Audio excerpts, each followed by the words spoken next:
Having trouble replacing and installing your filter? Please watch the following instructional video carefully for guidance.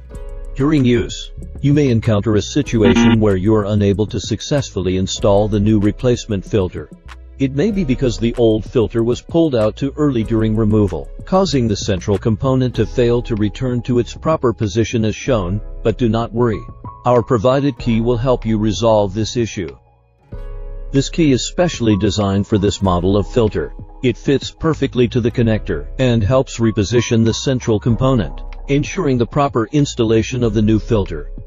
Adjustment steps. Step 1. Take out the tool key we provided, as shown. Step 2. Insert the key into the central component of the connector, as shown. Step 3. Slowly turn the key counterclockwise to reposition the central component, as shown.